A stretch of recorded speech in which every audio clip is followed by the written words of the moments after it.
Boa tarde, todo mundo. Estamos aqui hoje para esse debate. Acho que a maioria já conhece os dois debatedores. O Vladimir, ele é professor de filosofia na USP e posso dizer que acho que é o filósofo hoje em dia mais respeitado por até os partidos políticos ou todo mundo de pensamento de esquerda reconhece o Vladimir como assim um norte do pensamento da esquerda mesmo. E o Stefan Molyneux veio do Canadá para um evento que teve segunda-feira e a gente organizou esse debate. Ele tem umas ideias que a gente pode dizer em muitos pontos opostas ao Vladimir, principalmente quanto à função do Estado, que é o tema do debate. Então, vamos deixar eles conversarem aí e ver se eles conseguem resolver alguma coisa entre eles. O debate vai ser, eles vão em inglês e não vai ter limite de tempo, de número de réplicas, de tréplicas, como alguns debates. Eles vão mais focar nas ideias e vão abordar alguns temas mais focados no Estado e tentar chegar em alguma desavença ou reconhecer algum ponto em comum que eles tenham. Obrigado. Hello. I didn't follow any of that. He could just be saying he's the bold foreigner who will be proven wrong. So thank you so much. I do apologize for doing this in English in a Portuguese-speaking country. I apologize. It is not being a good guest, but I've spent more time learning philosophy than learning Portuguese. So I appreciate your hospitality, and again, I'm sorry. Next time, I will not have learned Portuguese, but I will do it in mime. So this will be better. Did you want to we introduce our colleague and friend here yet? We're ready to introduce. We're ready? So we're ready to start? Yes. Should I start? Okay. Well, the question that we are going to talk about tonight, which is, I think, a very essential question, the most essential question, is we're going to be talking about the function of the state in society. And I think that it is always essential to start with definitions, to know what we are talking about so that we are using the same words to mean the same things, otherwise we end up in terrible realms of confusion. So I'm going to start, I assume that unlike Bill Clinton, you know what the means and of, and there's another the. But the other three words, social, function, and state, need to be clarified, for me at least, and if we have disagreements about the definitions, we should resolve those before we continue, otherwise confusion doesn't get solved. But to me, 90% of achieving the truth is all in the definitions, so we'll start with that. So the social function of the state, the word social, so important to understand what we're talking about. And for me, social means things which are voluntary, things which are not coerced, things which are not the response of violence. So when you say, and if this makes no sense in what you say, just tell me and I'll try and rephrase it. But when I say, I'm having a social engagement, this does not mean I'm going to rob a bank. Does that make sense? If I'm having social tea, this doesn't mean that I'm rounding people up with police dogs and bringing them to my house. So social to me means a voluntary, like I assume everyone here is here by choice, and obviously there's some bribery. My daughter got candy. She's here for candy, but most of you, I hope, are here not because of bribery and threats, but by choice. And so I would like to define the social as that which is voluntary. So, for instance, we don't think that it is a social life if we are in prison.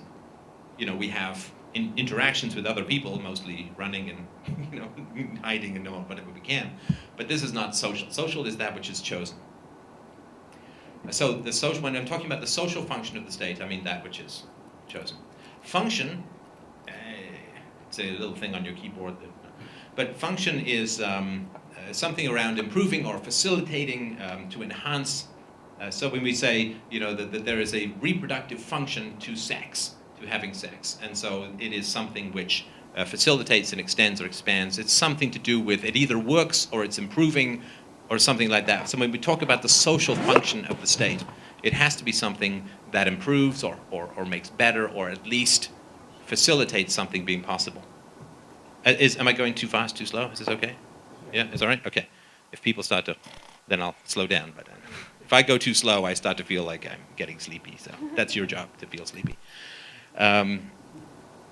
Now, the state. The state. That is a challenging thing to define.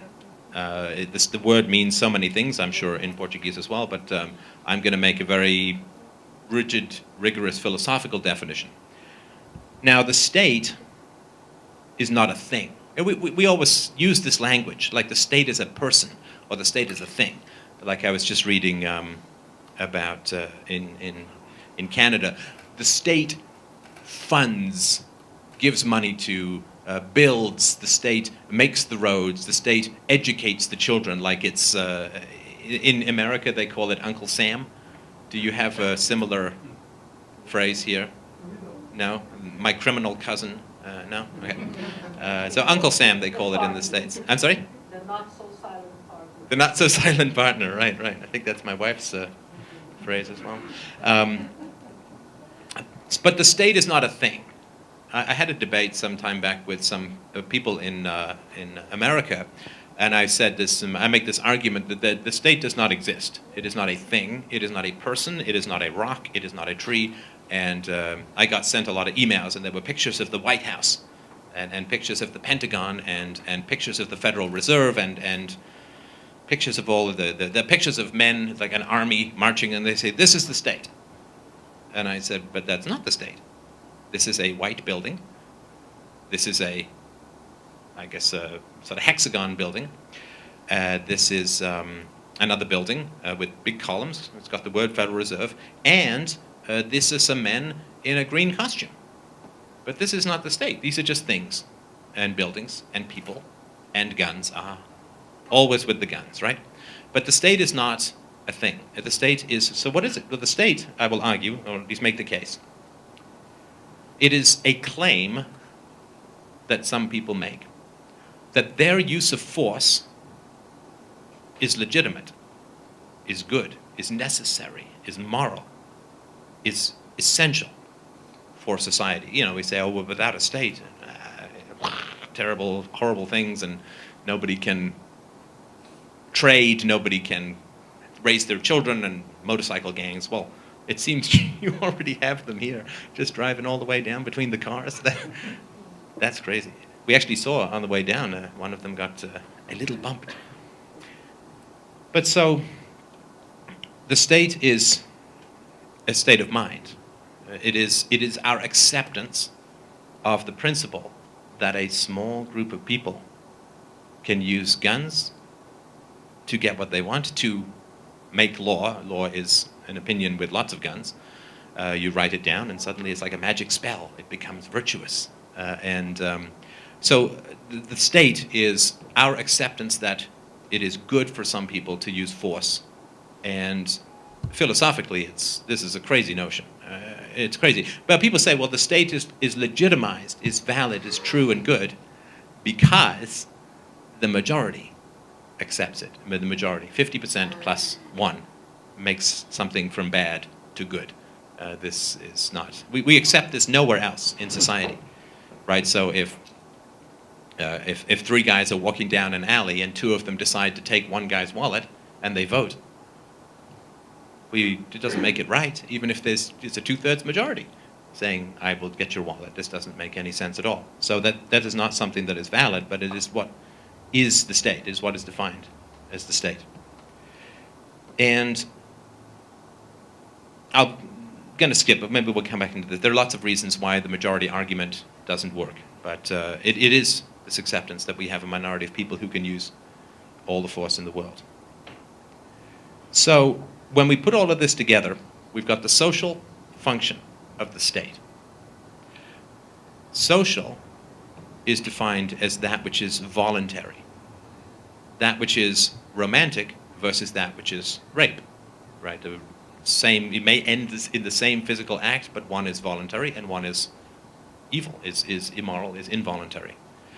And so if social is that which is voluntary, and function is that which improves or facilitates the voluntary, then saying the social function of the state is exactly like saying the romantic function of rape.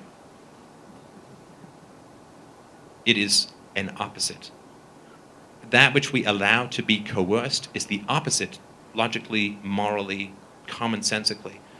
That which we allow to be coercive and violent and predatory is the opposite of that which is voluntary. So that not only is there no social function for the state, but whatever functions for the state is the opposite of society. It's the opposite of what is chosen. If you are coerced, that is the opposite of what is chosen. And the last thing that I'll say before allowing you to take down all of these arguments that have been put up is that, we hear, strangely enough, from all the government teachers, we hear that the government reflects the will of the people. Anyone ever hear this? Well, social contract, will of the people. Nothing could be further from the truth. This is not something we have to think about very hard. It's just surprising. It's a surprising thought because we hear so much to the opposite. That which is coerced is obviously the opposite of what somebody wants. So if I'm walking down the street and a man comes up to me and says, give me 10 reals. See, a little Portuguese flavor there. Give me 10 reals. And I say, yeah, okay, here. I won the lottery, I've had a good day, my horse came in. Here you go. Well, that is a choice. He has asked me for money and he has given me. So we know, praxeologically, we know just logically, empirically, that I wanted to give him the money. We don't know if I would have given him the money if he hadn't asked, but that doesn't matter. The reality is he asked me for the 10 reals and I gave him the money. It's choice. But if there is a gun to my ribs, we know that I do not want to give him the money. Or, at the very least, we know that he does not think that I want to give him the money. If you could get 10 reals just by asking without putting a gun to someone's ribs, you would do that because you're not exposing yourself to retaliation, to my ninja moves, or to a possible criminal sentence or anything like that. And so when a gun is in someone's ribs, we know for sure that this is what happens is not what they want, because otherwise there would be no need for the gun. The state initiates force against citizens all the time. All the time. And this is its essence, it is the only agency that has that right. If you live, what is the mafia called in, I mean not the government, but the other one. What is the mafia called in Brazil? I'm sorry? PCC? Okay. So if you are running a restaurant in the PCC neighborhood and some shady guy comes and says, listen, we're going to need to send you a bill for protection because we don't want something bad to happen to your store, and you give them the money, you give it to them because they're threatening you, but you don't consider this to be moral, necessary, legitimate. It's just something you suffer through, and so, but we know you don't want to give the money voluntarily because there is the threat, of course, and the government uses threats all the time and interferes with the free flow of ideas, of goods, of capital, of choice, of relationships, business relationships, even personal relationships, and this is wrong. So society is that which is voluntary, the state is that which is force, and force is the opposite of civil society. And that's my introductory statement, and I'm happy to hear all the corrections in the world.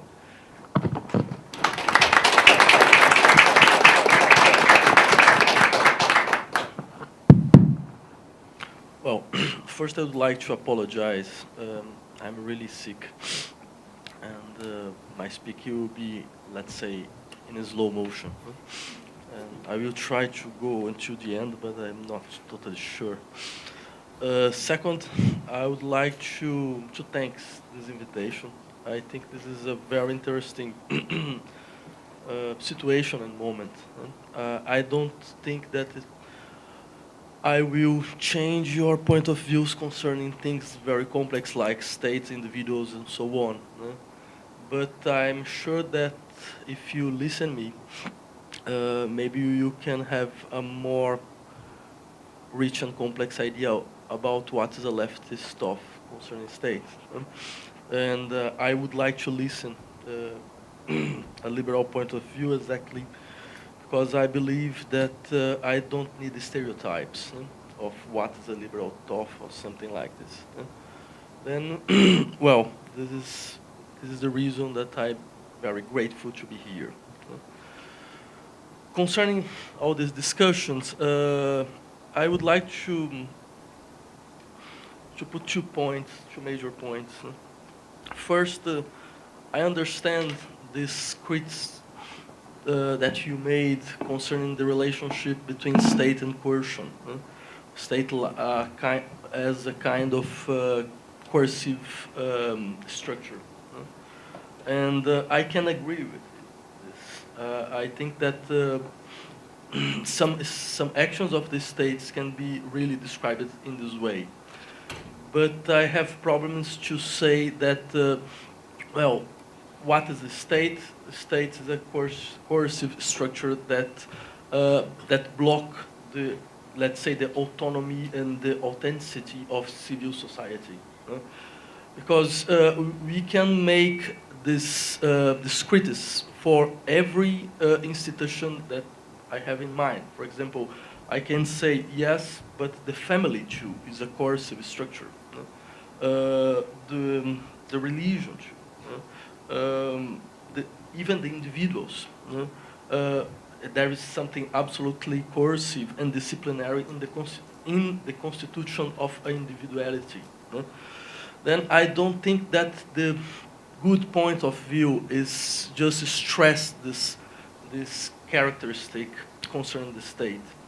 I would like to say that we have in modern thought a very strong essay to think what is a fair state, or if it's possible to say, well, a state could be fair. And I believe in it. And I think that I would like to talk a little bit about this tradition that try to show how the state is a social structure important in, let's say, in the institutionalization of freedom. I don't agree with the idea that we are free just where the state is not operate. Because, for example, I can give an example of what I think in. It's not possible to talk about freedom in a social situation where we find strong inequality. I think, for example, inequality is not just a question of social justice. It's a question of freedom. There is no freedom in poverty. Well, we can be a kind of stoic and say, well, like Epictet, I'm free in my mind, even if I'm a slave. I think this is not a very good point of view, because I think that this link between freedom and interiority there is a strong problems in this view. But if we accept that inequality is not just a question of social justice, but is a question of how the society must run to freedom be effective and to be a reality, then the question is which kind of institution can develop a very strong policy of equality in society. I think that we can see in the history in the West history, the state was very important on it. The state was very important in this, let's say, universalization of rights. We know, for example, there is a process, a historical process, when some vulnerable part of the society could have, like today, for example, some rights concerning economies, concerning social service and things like this. And I think the state is very important in this point of view. Well, the point that I would like to put is, well, the 2 points. The first is, maybe it's the question to make a difference between what is a state is today and what the state could be. What is a kind of fair state? And second point is, I think that we cannot make a strong distinction between freedom in one side and equality in other side. If you cannot make this distinction, the state is a very important actor in this game.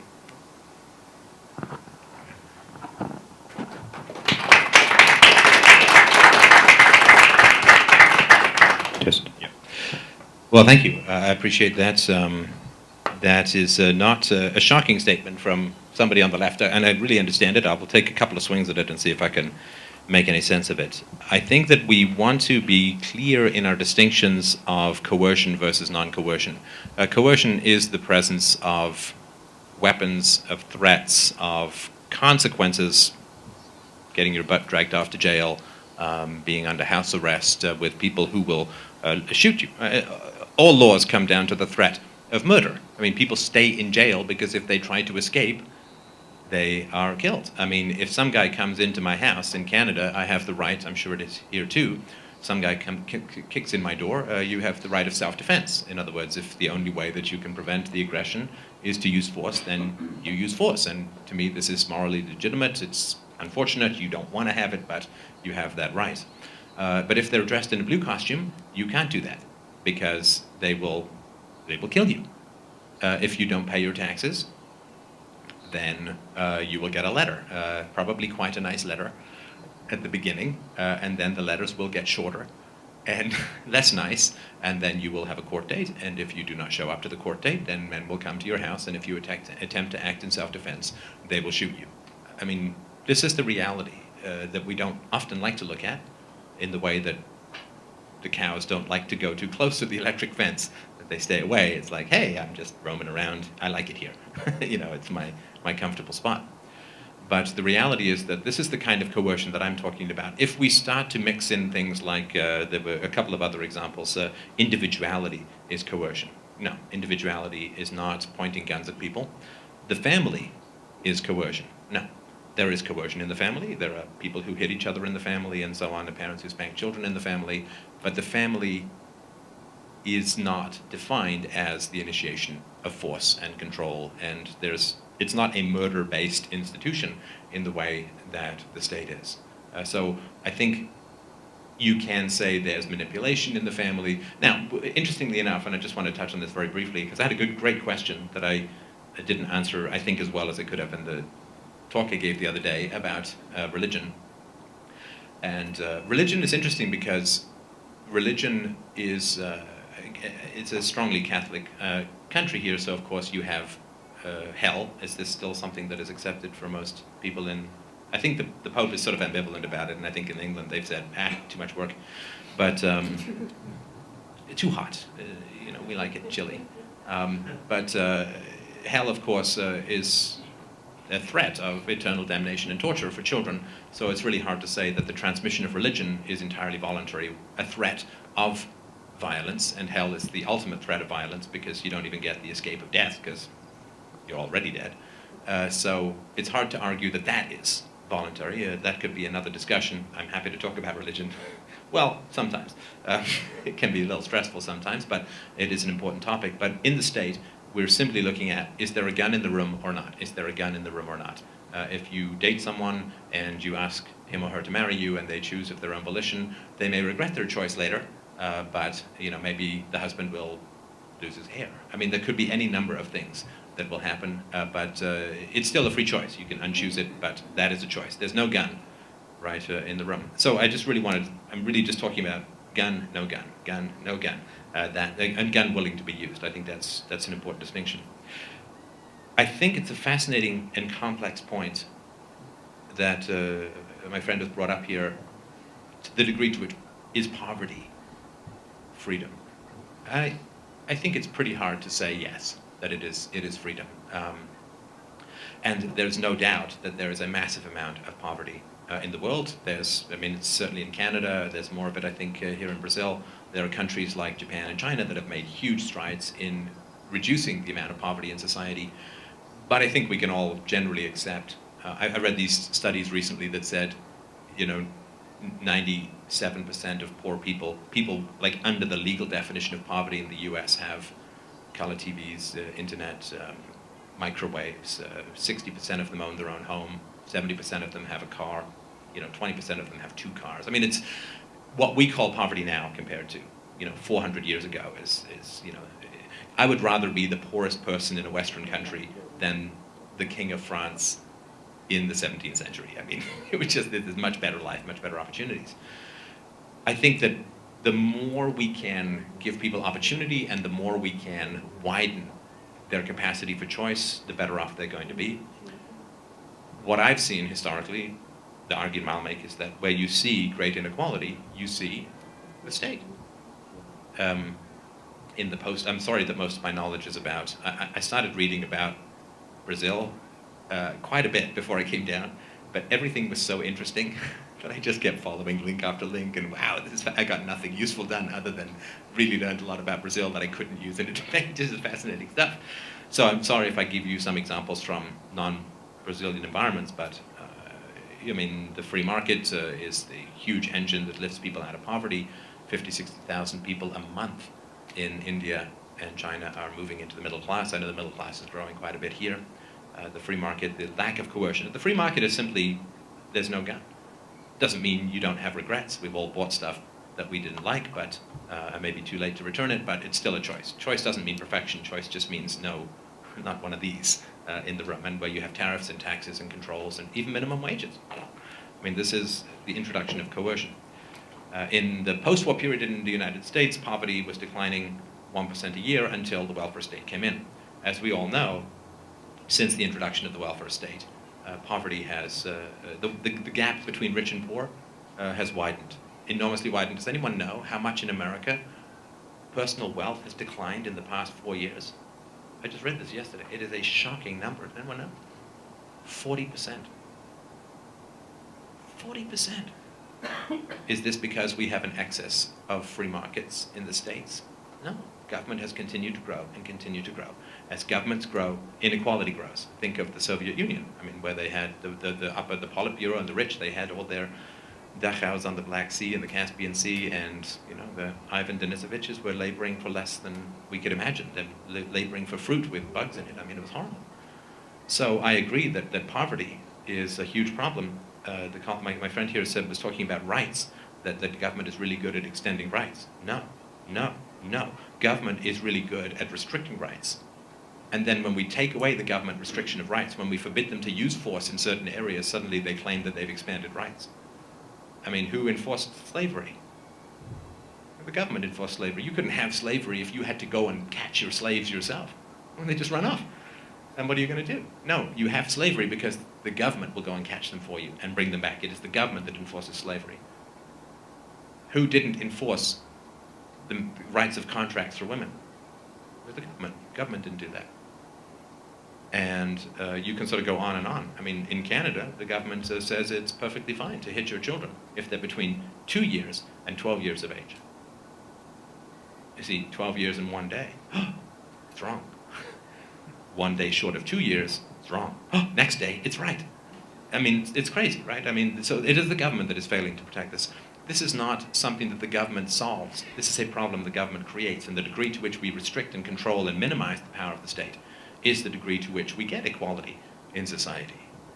And so I agree that poverty is a big problem. Then the biggest governments should have the least poverty and the greatest equality, but we see over and over again, as government power grows, inequality grows, the middle class gets hollowed out. You get this polarization. The rich use the power of the state to line their own pockets. They use the legal protections of one of the greatest evils called corporatism, called corporations. Corporations are huge legal shields that the rich hide behind to escape the consequences of their actions. Remember that BP oil spill? How many BP executives lost their homes because they weren't taking care of their rigs? How many bankers went to jail for destroying trillions of dollars of the world's wealth Zero. How many protesters went to jail in the United States for singing Van Morrison in a public park? 2,500.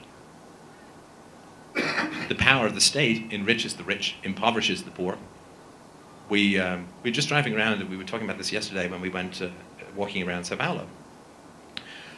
I know that the average Brazilian wage is $6,000, $7,000, maybe a little more US dollars per year. And so naturally we thought, well, you know, if the labor costs are so low here, we should go and buy a lot of stuff. You know, we should be, you know, rich, evil, gringo capitalists come in and buy a bunch of stuff, which would bid up wages, which would increase everybody's income over the long run. We went to the mall. I looked at a nice pair of slingback pumps. No.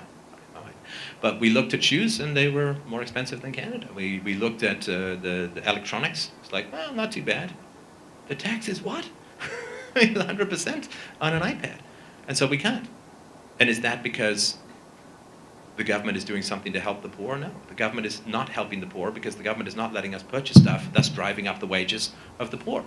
The only way to raise the wages of the poor, not pass laws and point guns at people who won't hire them for more, raise the demand for the poor, which means lowering barriers to trade. Lowering barriers to trade always drives up. This is a sustainable way to increase the wealth of society. Passing laws, pointing guns at you and giving the money to you, I mean, it just completely distorts everything. Completely distorts everything. So my argument is, when you take the gun out of the room, human society, human interactions, human relationships, human economics always improve. Not necessarily for everyone all the time, of course not, right? But in general, that is the very, very clear trend. As government powers go down, the human condition improves. As government power increases, the human condition decreases. I mean, to do all of this stuff, to do all of the social engineering, the welfare state and this and that, the government has to do two things which are unbelievably bad for people. Number one, it has to take control of the money supply, right? Because to give people things, if you don't control the money supply, if you have a gold standard, or whatever it is that maintains the value of currency, because I know in South America the value of currency can be quite an exciting thing, as it is now for the rest of the world. If you want to give people things for free, you've got to take control of the money supply, because it doesn't work otherwise, right? So if I say, well, I want to give everyone $100, 100 reals, what do I have to do? I got to tax them about 200 reals, because I got to pay my people who move all this money around. I got to pay the tax collectors. I got to pay the people who make sure nobody's cheating. I got to make sure nobody's dead and trying to collect. Or I got to, you know, I got to have the bureaucrats who are going to process the checks. And so I have to tax you. And how many politicians would say this? Aha! I'm going to pay you 100 reals and tax you 200 reals. Vote for me. I mean, this would not be anybody. So in order to give people the 100 reals, you have to take control of the money supply so you can print the money. And the people say, hey, look, I have 100 reals. How fantastic. But it only buys 20 or 30 or 40 reals worth of stuff, because it's all so much. And then, of course, when they control the money supply, they have to control the interest rates. Because if you print all this money, the interest rates go up. And all the money that you've borrowed to bribe all these people, interest rate goes up. And then the taxes have to go way up. And then everybody realizes what a game. Right? The Europeans are figuring this out. Fiat currencies last about 30 or 40 years, and the US went fiat in 1971, and it was in the 70s and 80s, and you know, it's about 30, 40 years that it lasts, and the euro is, you know, it's all, when you study history, it's all around it, same thing over and over again. Everybody's just surprised who haven't read about the past. So the increased government power and inflation is the worst thing for the poor, because the rich can do defensive things with their money, but when the poor are poor and the price of bread is going up, this is unbelievably catastrophic. So this idea that you can appoint some group, the last thing I'll say is if we are interested in equality, there is no greater inequality between those who control the money supply, who control the interest rates, who can sell off the unborn productivity of future generations for the sake of bribing people in the here and now. And this is inevitable with the state. This is not the state gone wrong. This is the state. You bribe people to get their votes, and you pay them off by selling off fetuses to Chinese bankers. It is unholy. And this is all over the world. There is no exception to this, particularly in democracies. And it's repetitive from the Roman Empire down to the present. You give people shallow entertainments, reality TV, Telemundo. You give them this stuff, and you bribe them with printed money and borrowed money. And the power to do that is the greatest inequality. I cannot type whatever I want into my bank account. I've tried. It's a read-only field. Total bummer.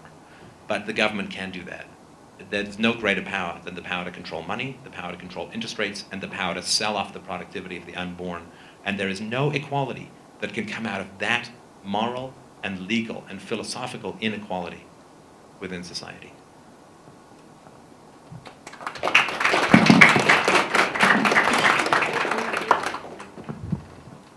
Okay, well, I would like to point just two questions. No? First, about coercion. I believe too that we need to begin by definitions. No?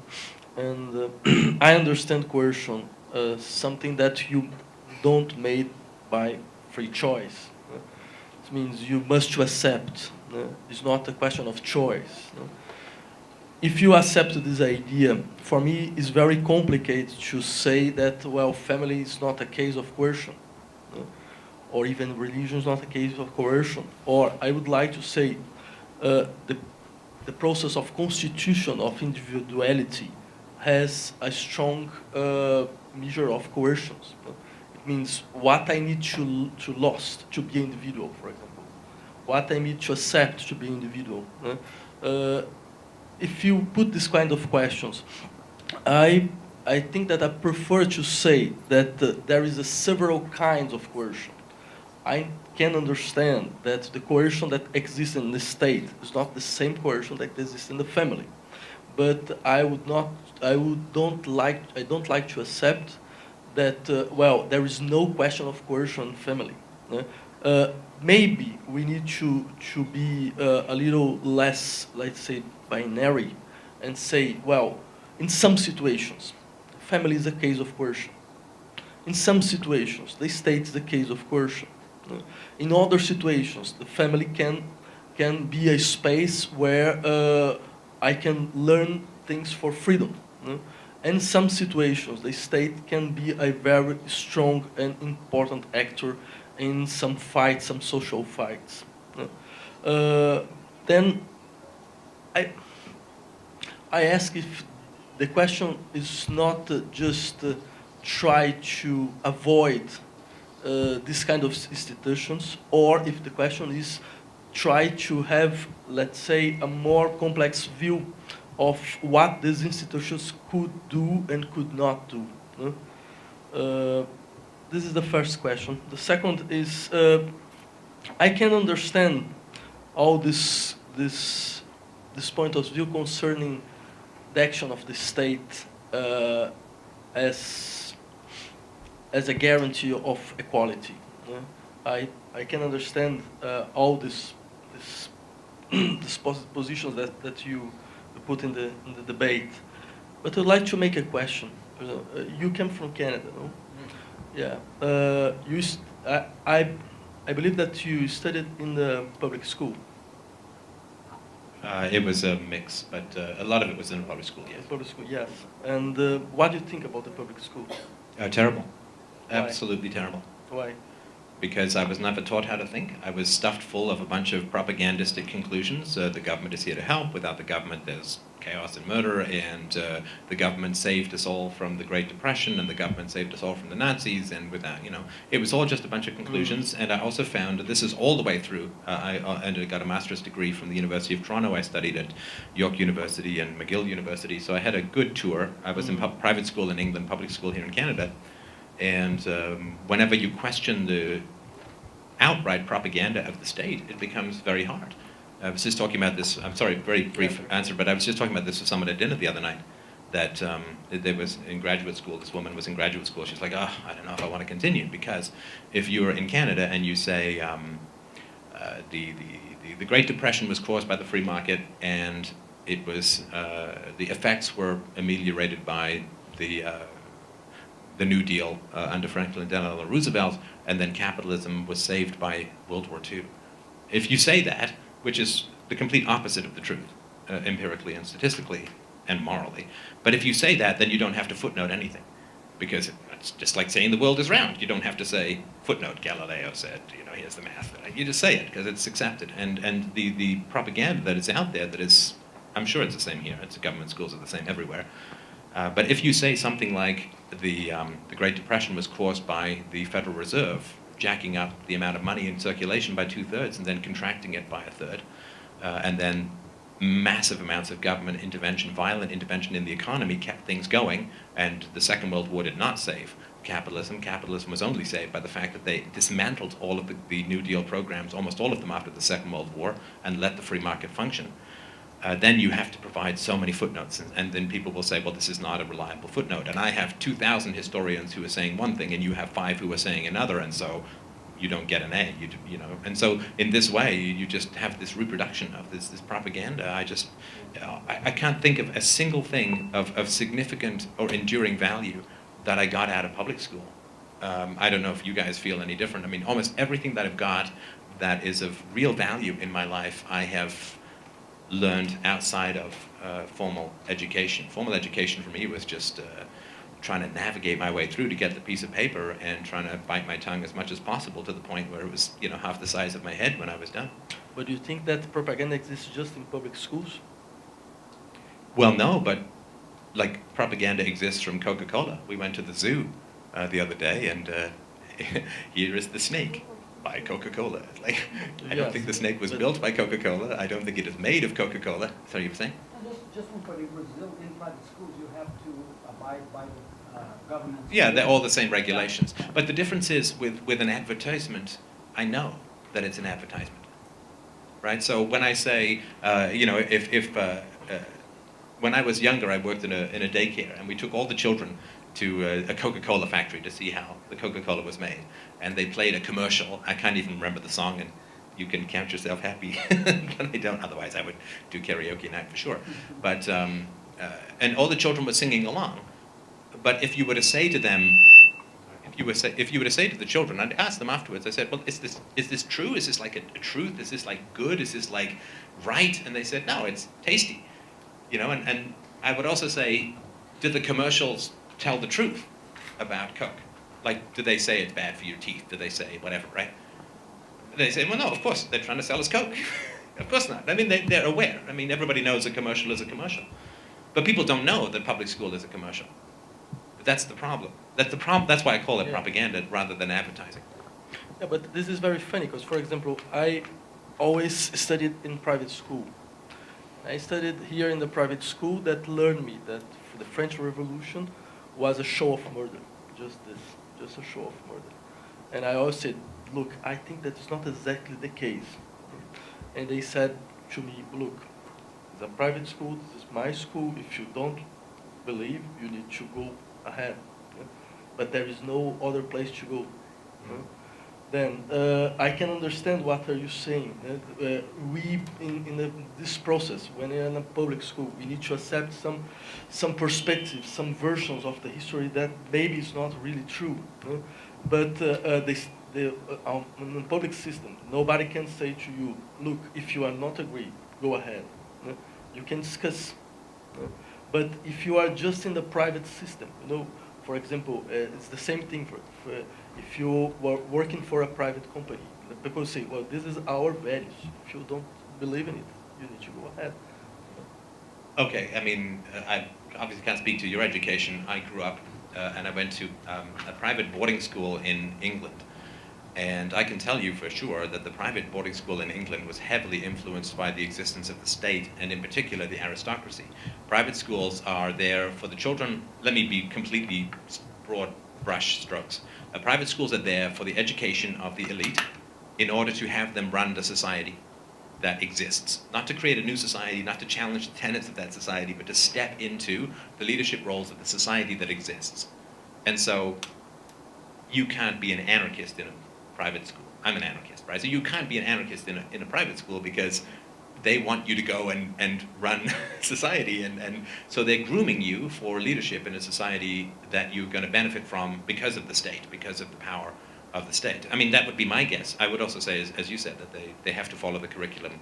But it's very difficult to have a school and get parents to pay for a school that teaches the children the immorality that is at the root of the society that they live in. It's like, give me $10,000 a year so that I can make your children very uncomfortable in the society that they live in. Somebody suggested a tagline for my show. I run this philosophy show, Free Domain Radio, So Free Domain Radio, creating uncomfortable dinner silences since 2006. Because isn't this what philosophy does? I mean, this is what moral principles they do. And so I think it would be tough to sell a private school in a society saying, well, yeah, we're going to teach you that law is an opinion with a gun. We're going to teach you that taxation is theft. We're going to teach you that national debts are a form of intergenerational enslavement. And go and enjoy your society. I don't know a lot of parents would pay for that, but that's because of the society that exists. In fact, I think parents would pay not to have that. You know, so I'm not. I mean, I don't think you can really say private if they're trying to get people to adapt to a statist, irrational, aggressive, violent, hegemonic society. It's then you're just trying to adapt to this stuff, and it's not to me the same as a truly free education. Does that make any sense? But because I put this question because I would like to put actually another question. In your point of view, how service like education and health need to work if you are totally against the state? Well, if I knew how they could work, I could be a great state.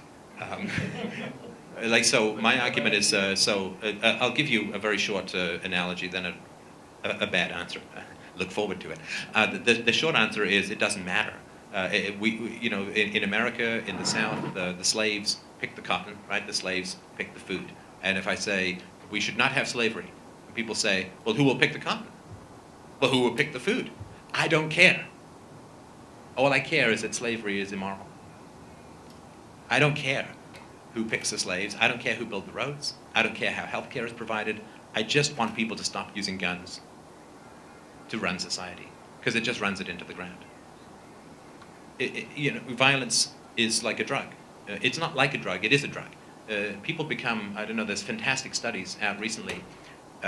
Political power over other people through coercion, whether it's criminal or the state, whether it's amateur criminals or professional criminals. It releases dopamine in the system, endorphins. It is more addictive than cocaine.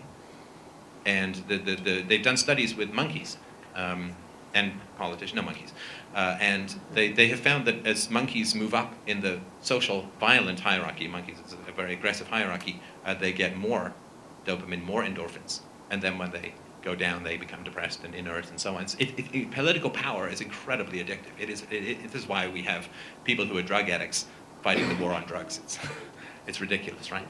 But so that's the very brief answer. I don't care. I do care that people, you know, I want people to stop shooting each other. I don't care if they hug or walk away from each other afterwards. Just put down the guns and then we can talk. But there's tons of examples of education. There's a fantastic, I've got a video series on YouTube called The Death of the West. There was an example of education that was it's called the Lancaster School in the 19th century.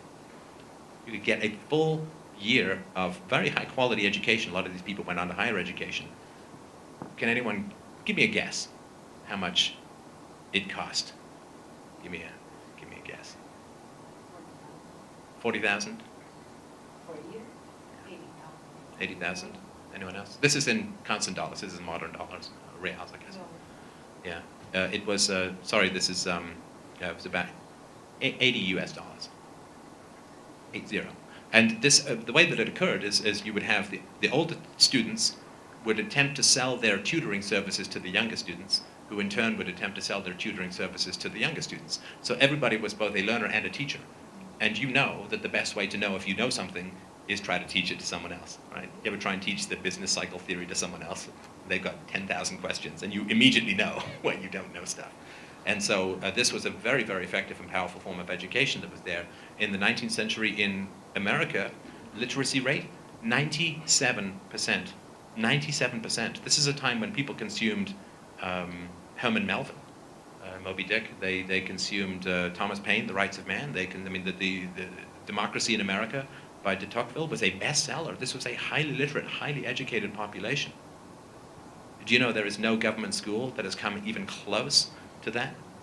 Literacy rates in the United States right now, do you have any idea how absolutely appalling it is? Of course, I'm not saying you're in favor of any of this, but the literacy rates, even by government standards, and the government is like the opposite of standards, but even just by government standards, only about 30 to 40% of grade 6, 7, and 8 students are literate. I mean, it's catastrophic what is going on in government education, and to me, this is the result of coercion. Coercion produces crap. You know, the only thing that is equality is voluntary. Everything that is not voluntary is junk and immoral, obviously, and disastrous in the long run. Yeah, but it's a little bit strange because you are not saying, well, without government education you'll be better. We just say, I don't care. You know? Could you imagine the image, for example? You are saying, well, let's stop with the state, let's stop with the social service and things like this. And a poor family asks you, well, what will you do now? You say, I don't care. It's a little bit, I think it's easy to say in this way. You know? But I would hope that people would not want me to care, because they shouldn't be reliant upon me for whether they do what they do. I mean, they shouldn't be anybody in society we go to and say, how will my life be run? Save me from X, Y, or Z. I mean, to the poor people, I would say you're poor because of the state. Where we do not have the state, you know, in the United States, the least regulated profession is the computer industry, the software industry. How's that doing in terms of reducing prices, increasing quality? One of the most regulated fields in the United States is the healthcare industry. How's that doing? Catastrophic. Constantly increasing costs. I saw a presentation, I just came from Dallas and gave a talk there, a presentation by Dr. Mary Ruwart. I really recommend looking her stuff up. She's estimated that upwards of 5 million Americans have died as a result of the FDA's control over drug approvals. The drugs that are perfectly legal in other countries that save hundreds of thousands of lives are banned. And so people say, well, how will my medicines be safe? That's assuming that they're safe now. Poor people say, well, how will my children be educated? They're not being educated now. In fact, it's worse than not being educated because they think they're being educated when they're not. And when you think you have a solution, that's worse than not having a solution. You know, you ever get that feeling you're driving along, you know, maybe you don't have your GPS, or maybe you can't drive with one knee, like my friend who drives down here tonight. But you get that feeling and you're like, I think I might be lost. You know, that's a good feeling, because if you're completely confident and you are lost, that's really bad.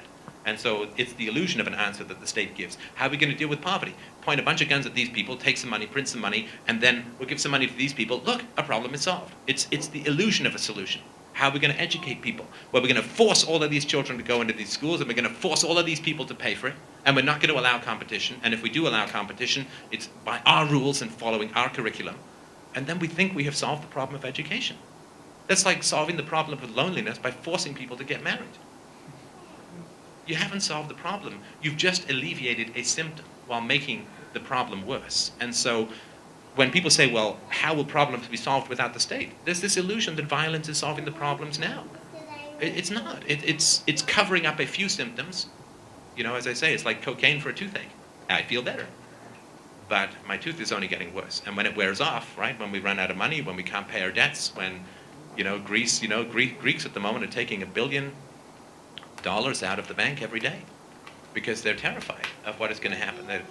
Americans relied on the government to solve social problems. They have a $15 trillion debt, close to $100 trillion of unfunded liabilities. They just lost 40% of their wealth in 4 years. Was the government not big enough? It's the biggest government the world has ever seen. The United States government is the largest, most wealthy, most powerful government the world has ever seen. How's it going? Sorry? No, this is very funny because for me it's funny to listen to this kind of perspective. Because, for example, when you... Funny, haha? Yeah, no. Funny, unexpected, let's say. It's not exactly what I expect.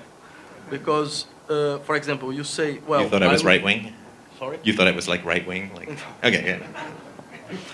You say, for example, well, I would like to say to a poor family, well, we were poor because of the state, because of the government.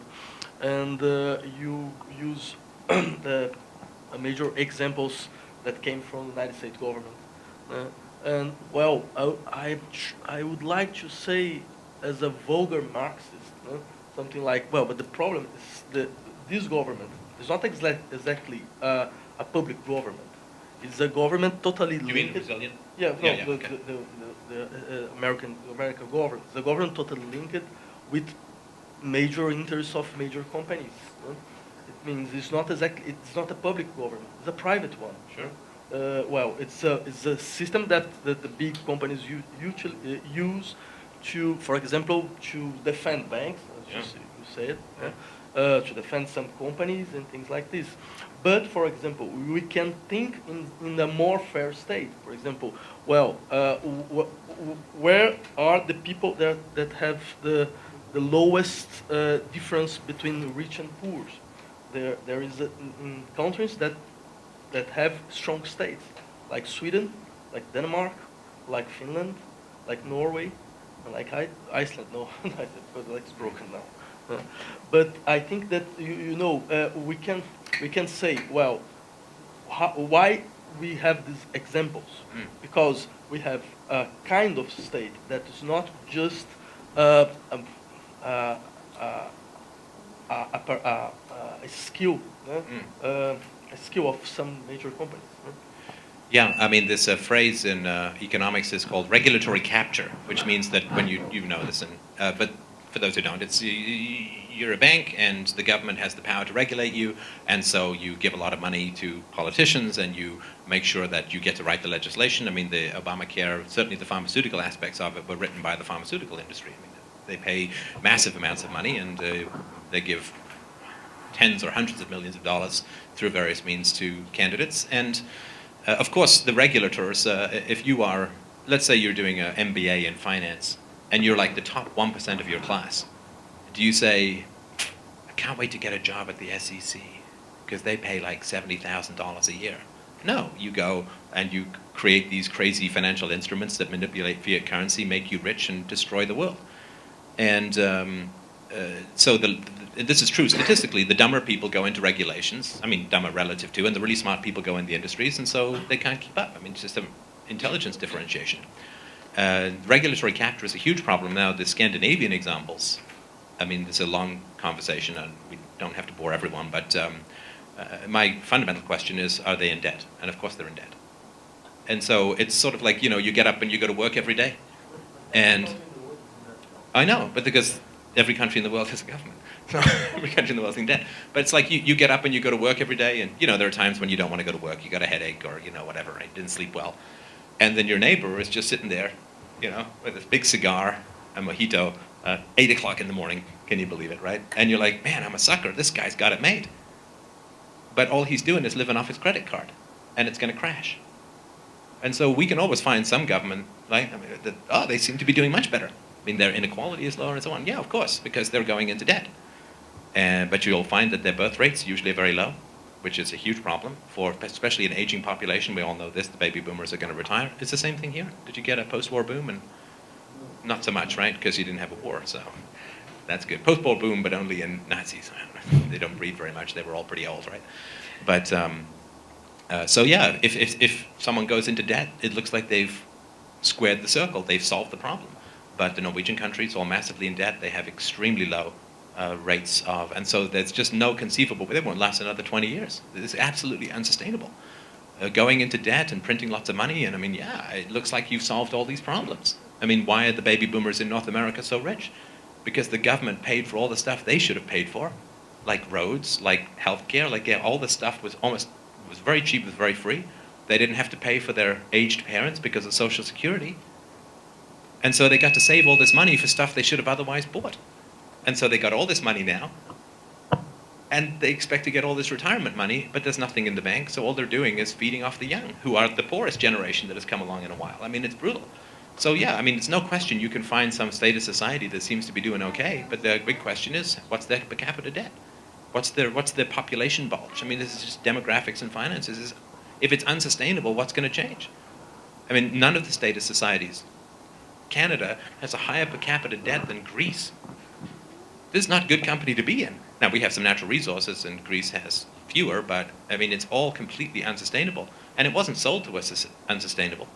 It wasn't like, hey, let's have a spending and bribing orgy, and we'll make lots of money, and then we'll stiff the next generation with the bill. It was sold as this was going to be sustainable. This was going to reduce costs. This wasn't going to be a problem. And so the people who founded the system were either fools or liars. Not that you can't be both. But, yeah, you can find some country that's working out, but if it's got a small birth rate, an aging population, and dead, it's just a matter of time. Yeah, but what can guarantee you that a society without state will be better than a society that we know? You know, what can let's say you end slavery, how can you, let's say we're the first people to talk about ending slavery, we'll go back 400 years. We're the first crazy Quakers to talk about ending slavery, and people will say, well, how can you guarantee me that a non-slave owning society will be better? Show me an example of a non-slave owning society in the past. We say, well, we can't, because we're talking about it for the first time.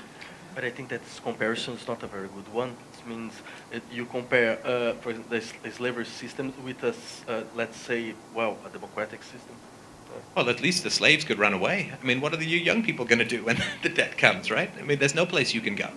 The slaves had an underground, understand, I'm not saying that everyone here is exactly the same as an American slave. I'm just saying that the analogy is not completely outlandish. I mean, what is the per capita debt in Brazil at the moment? Anybody know? Yeah, like per capita debt, national debt. 2 trillion divided by 200. Oh, please don't make me do this. Let me take my shoes off and count my toes. There is $2 1 trillion third of GDP. 2 dollars? trillion reais divided by 200. And this is just current debt, unfunded liabilities, promises to people made for healthcare, for old age pensions, for this probably. That's the funded one. This is funded. Okay, so but it's going to be pretty significant, and I mean, we have no right to sell off the unborn. We just don't. I mean, national debts are unbelievably immoral, and it is a form of enslavement. To be born into a system where you are loaded with tens or hundreds of thousands of reals of debt is a form of economic enslavement. It is an exploitation of the unborn, which is even worse than the exploitation of the workers. With the workers, at least they can maybe vote, or they can go to another country, or they can start a business, or they can start a union, which would be great. I mean, they can do all of these things, but the unborn have absolutely no say. To be born into debt is unbelievably unholy. And this is the case for all governments around the world. They're just selling off the unborn for the sake of bribing voters in the present. And if it's that universal, we've got to ask if there's something wrong with the system as a whole. If every single government is doing exactly the same immorality, at some point we have to say it's something wrong with the system as a whole. Not just, well, this government versus this government, but... And so I think that it's perfectly valid. I mean, sorry, one last brief example. I've used this before, but if we were talking 400 years ago about the end of slavery, and I were to say to you, I know exactly what's going to happen. I know, I'm going to tell you. We're going to free the slaves. Now, right now, 90% of people are farmers or involved in agriculture. There's just a few people who aren't. But by the time this is done, 100 years, 200 years from now, only 3% of people are going to be involved in farming. And there will be these giant machines that go rolling through the crops with these huge robot arms that pick all the crops for you. Oh, and they run on the crushed trees of 300 million years ago. And this one guy can do a whole field in an afternoon that used to take hundreds of guys half the summer. And then they'll replant automatically. And then these giant rolling wagons with no horses will fly across this crushed rock roads that, you know, and we would just go, and you would say to me, that's completely insane. I mean, that's not even science fiction. That's like a drug trip that you're talking about. That makes no sense. But that is actually what happened. The future beyond the veil of force, the future on the other side of peace, the future when we put the gun down, is unimaginable. So to try and predict it, say, well, who will build the roads? Who will do all the healthcare? It's like saying, who will pick the crops 200 years after the end of slavery? It can't be fathomed. But it will be fantastic. But look, I would like to think in a kind of society where the state is not exactly necessary. We're talking about the withering away. There's the Marxism. Yeah, but you know, there is even a very strong leftist tradition in the fight against the state. But the question is, we have a problem now. The problem is, for a society like this exist, we must to put everybody in a kind of same level. It means, for example, if you have today, we have a strong structures of inequality.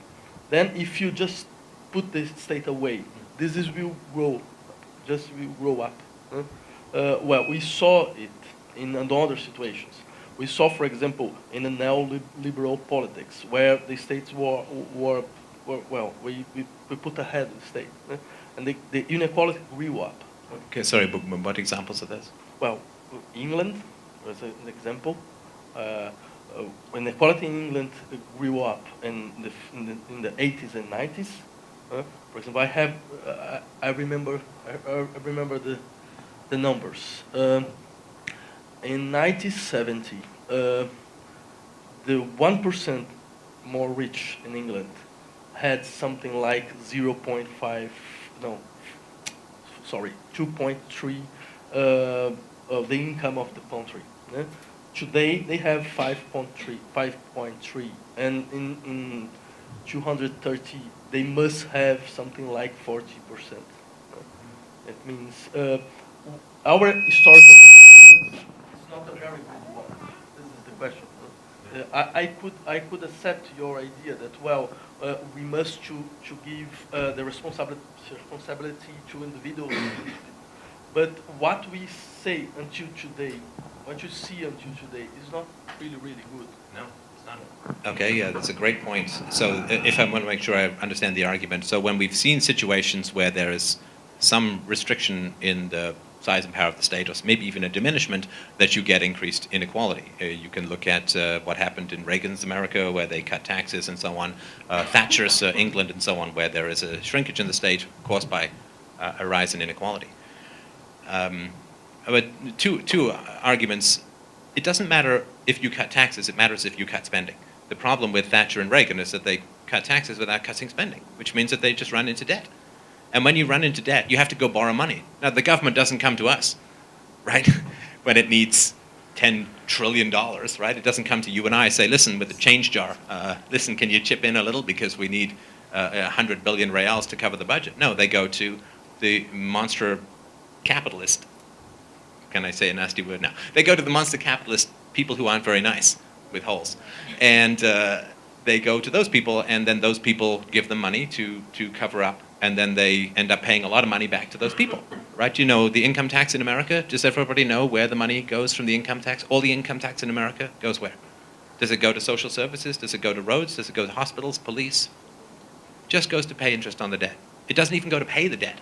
It only goes to pay interest on the debt. So if you cut government taxes without cutting government spending, then you have to borrow money from these banksters, and then the rich end up getting very rich, because now they own 20-30% of Americans, 20-30% slavery to financiers who have lent the government money because the government wanted to cut taxes without cutting spending. And when you cut taxes, of course, you proportionally benefit the rich because the rich pay more in taxes, and so this is not a good way to solve the problem of the state. That's the first thing. The second argument I would make is I always find it fascinating to look at these patterns. Look at the Roman Empire at the very beginning, very small government relative to the end. To the end, it was just another fascist dictatorship. But at the beginning of the Roman Empire, what did they get so wealthy from? From free trade and a small government. Look at the beginning of the American government. Okay, sorry about women, sorry about slaves, but looking at, and it's not small, it is big important issues, but if you look at the size of the government and the degree of control it had over trade, it was tiny. No income tax, no sales tax. You could go and do whatever you wanted. Go be a doctor, go be a plumber, go be a lawyer. You didn't have to have all these licenses, there were no tariffs, a few tariffs, but there was nothing. And it grew unbelievably. It grew unbelievably in terms of its economy without rising prices. Do you know that the average price of commodities at the end of the 19th century in America was lower than at the beginning? I mean, we just used to prices going up, right? It's cheaper at the end than at the beginning. But the British Empire, England, how did it become a world power? Because England was the first country to institute free trade with other countries in the 18th century, 17th century. I believe it or not, I've read these books. It's amazing. There's incredible arguments that they made for free trade, saying it was going to be incredibly beneficial. So they freed up the Corn Laws, reduced agricultural subsidies and controls. None of this stuff is new. But what happens? The Roman Empire has free trade, and it has great transportation and a small government. So you get a lot of wealth. And what does the government do when it sees a lot of wealth in society? It starts to raise your taxes, right? Freedom breeds tyranny. As long as you have a government, when you have a small government, you will get a large government. It is food for cancer. Freedom is food for the cancer of the state.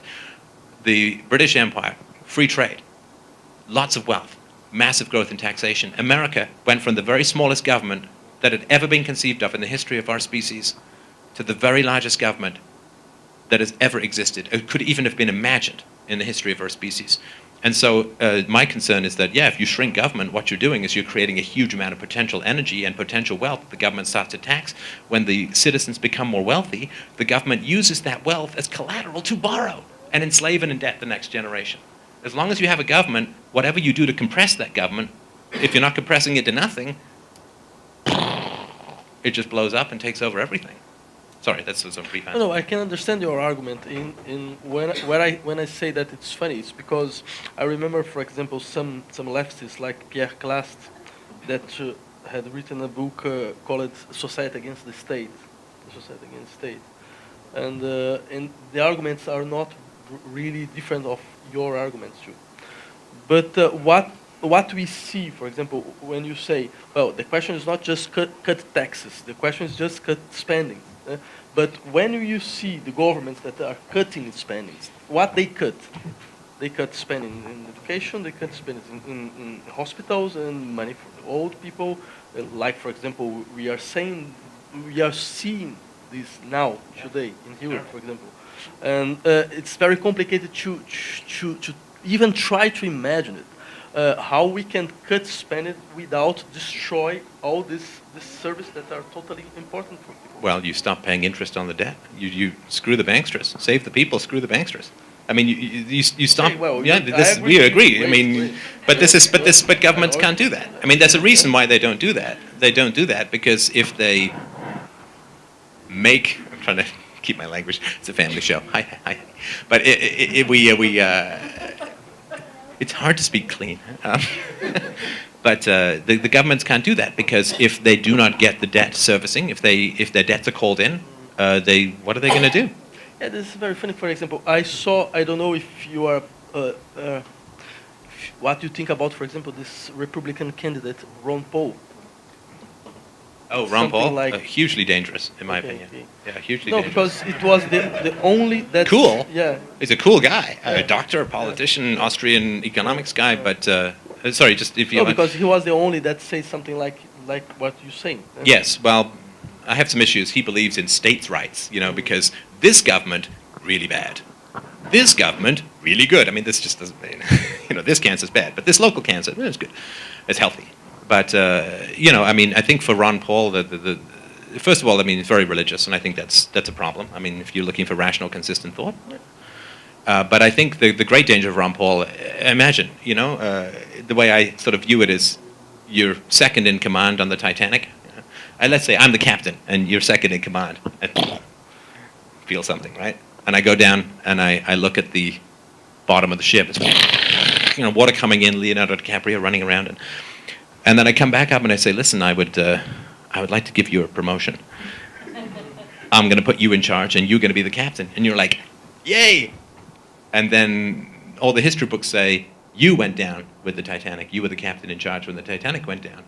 If you are into freedom, you stay away from this Hindenburg at the moment, because if Ron Paul got elected, I mean, the system can't sustain itself no matter what anybody does now. I mean, we're just trying to find ways to get to the next thing after this thing stops. But all people would remember is, you remember that libertarian who got in, Ron Paul? Well, when he got in, all the spending got cut, and people were out rioting in the streets, and remember what libertarian is? I mean, they're still blaming the Great Depression on the free market. I mean, this would kill freedom philosophy for 1,000 years if this guy got in power, because it would take that long to get over. I mean, he's a well-meaning guy, a nice guy, smart guy, but stay away from that Titanic right now.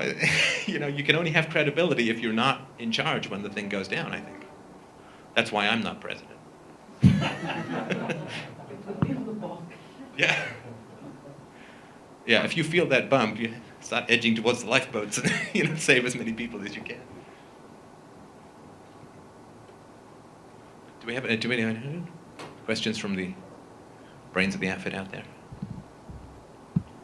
Concerning Ron Paul, but then you say it doesn't have a formula to fix the things.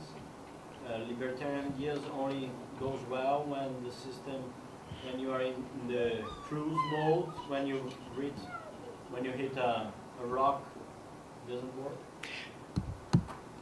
Well, if let's say that Ron Paul got in, he would have to be prepared to use force. He would have to, because he would be cutting a huge amount of social spending. I think that's irresponsible. I think people are dependent on the system. I don't think you can just change society in that fashion. But he would have to be prepared to use force. So he would try and privatize schools, or maybe, I mean, I know that's not directly, but he would try and privatize stuff or cut spending. People would go out in the streets, they would riot. He would have to bring out the police, he'd have to bring out rubber bullets, he'd have to bring out the National Guard. You'd see blood on the streets. I mean, this is what happens. I mean, in Quebec, they're talking about raising tuition about $150 a year in a province in Canada, just trying to get it back to how much they used to pay in 1960. And there have been riots and deaths. I mean, in Wisconsin, they're talking about asking people to pay a few percentage points of their retirement benefits, and you have riots and death and recall elections. People are not philosophically ready for a free society. They can't even conceive of it as a free society, of a non-violent society. So yeah, if Ron Paul were to get in, he would have to use force. Now let's say he was willing to use force, and let's say by all miracles he achieved his goals, and we collapsed the state back down to 10% of its current size. You would see a huge explosion of wealth in society, lifting the poor, as statistically happened after the Second World War, when the free market was relatively free. Poverty was declining 1% every year, and then the welfare state went in and it stopped declining, and now it's increasing again. But all that would happen is if he got what he wanted, we'd collapse the state back down, there'd be a huge growth in revenue, in income, and people would be making $100,000, $200,000 a year. What would the government do? Money, money, money, tax, tax, tax, collateral. And so the government would simply grow even bigger than it had before. And I don't think this can go on forever. And eventually the government's going to get so big and technology will get so advanced that we simply won't be able to fight it anymore. So I don't think this process can go on forever. Does that, I think I may have answered your question. Is that anywhere close? Or I don't want to say, when I say I've answered your question, I don't mean that, that's the final, I'm just saying that's my answer. Yeah, I think that Ron Paul's program, he wouldn't cut the social security or things like that for people that are dependent on the system. He would cut more in the military and war on drugs, things like that. Well, at least from what I remember, he wouldn't cut those social stuff immediately. He would do the transition process. Yes, no, I understand. Yeah, I'm not saying that he'd old people on the streets, but I mean, it's really tough to cut spending in a social welfare system because let's say he fires a whole bunch of people from the military, well, they just go on unemployment insurance. He hasn't actually saved any money. Yeah, but when you unregulate the economy, then you have more jobs and you put out the regulations. So I think there could be a transition. I agree with you that if we maybe shrink the size of the state, then they would use that wealthy and maybe to buy new technology, people would get into the government and control. Yeah, I mean, more, where he would have the most luck, and I think where he would have the best chance, would be to get rid of regulations, right? To get rid of barriers to entry. If we want to help the poor, we want to make sure the poor can very easily become skilled people, right? So if it takes you 7 years of staring at some other guy fixing toilets to become a plumber, that's a huge barrier for the poor. We want to make sure, hey, you want to be a plumber? Go be a plumber. I don't care, I mean, if you blow up people's toilets, they'll be upset with you and you won't be a very good plumber anymore. But, go be a plumber, just reduce the barriers to entry. I mean, there's places in the States, you have to have a license to be a flower arranger. Because, you put that rose next to the tulip, right? So I think in that instance, if he's about breaking down regulations, but the problem, of course, is that whenever you try to break down restrictions and regulations, everyone who's benefiting from it goes insane. Right? I mean, the sugar tariffs, just tiny examples, sugar tariffs make people millions of dollars every year by restricting imports of sugar. And so it raises the price of sugar in the US to the point where they end up putting this god-awful stuff, fructose, glucose, everywhere because it's not regulated. And so people get fat and it's all these terrible things that happen.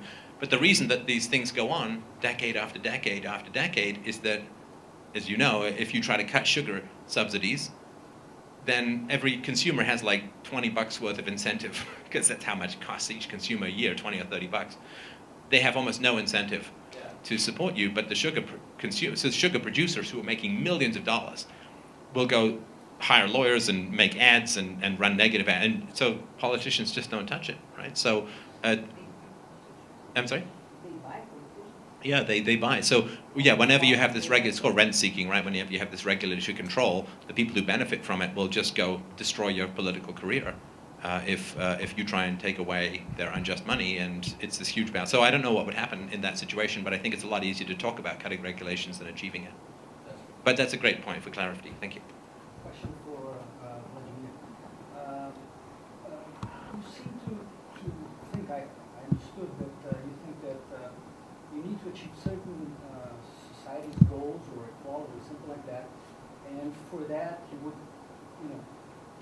consider the state the vehicle to achieve that. But if you agree to the principle that the state is aggressing, either tacitly or very clearly so, would you still be willing to defend that aggression to solve society's problems through aggression?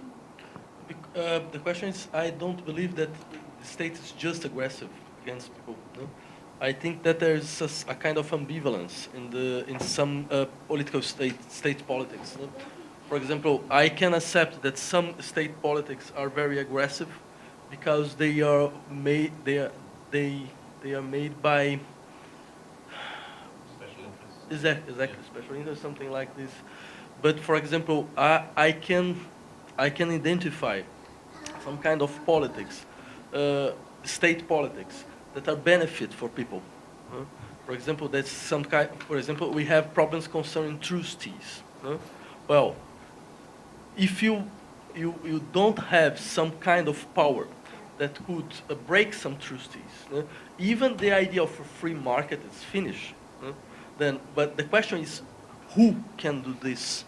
Which kind of power can do this?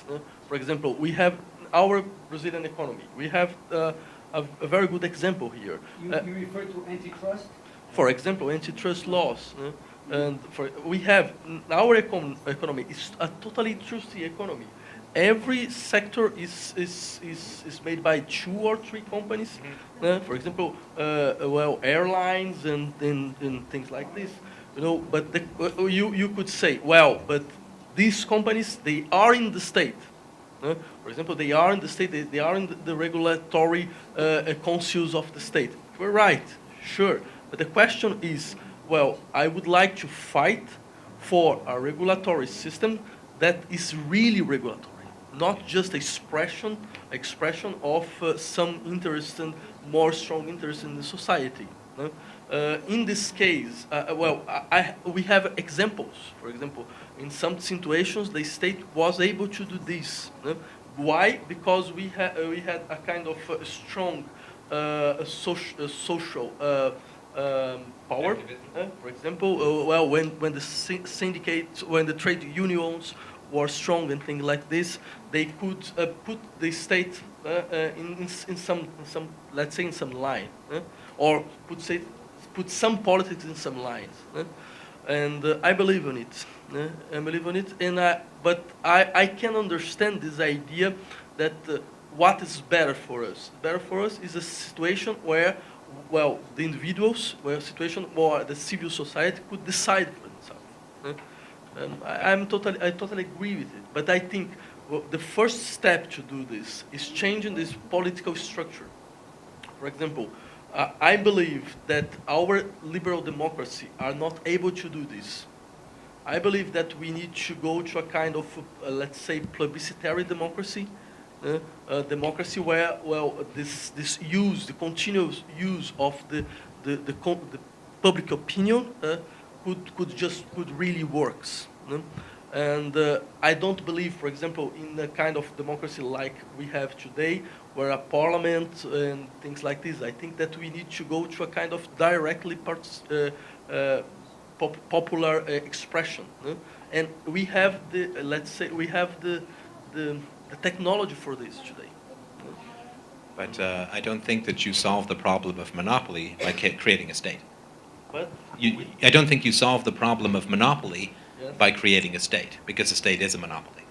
Right? You can't solve the problem of a concentration of power by creating the ultimate concentration of power. You say, well, this company is going to get too much economic power, so to control that concentration of power, I'm going to create a state with the monopoly of taxing and policing and law and military and jails and courts, and I mean, this doesn't solve the problem. It's like saying I have a headache, so a guillotine will, well, I guess you won't have the headache, but only because you won't have the head, right? So it is a challenge. We don't want accumulations of power in society tend to be not good. I mean, I'm completely with you on that.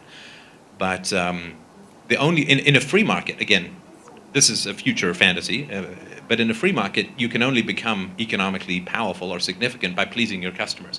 Because you can't use the government to force people to buy your product, or to force, like Microsoft has these monopoly patents. I mean, monopoly patents is just another form of government. It's just wretched, these things. And Apple has them too. And all you have now is companies fighting each other over patents. And it's just, there's a term for it, a patent troll. Somebody just buys up patents and sits on them so they can sue people. I mean, this is crippling for the industry as a whole. And so the best way to avoid a concentration of power is, first of all, not build a state, because that has a concentration of power that is then used by everybody else to enhance their own economic power, to have a completely free market. Because, and let's say that you are in the 19th century, you have a monopoly on horses and carriages. Let's just say it's a free market. You build the best stuff, but then people don't like you or whatever. Well, then the car comes along and the horse and carriage is done. Or let's say you have a monopoly on the telephone. Well, somebody comes along and invents the internet.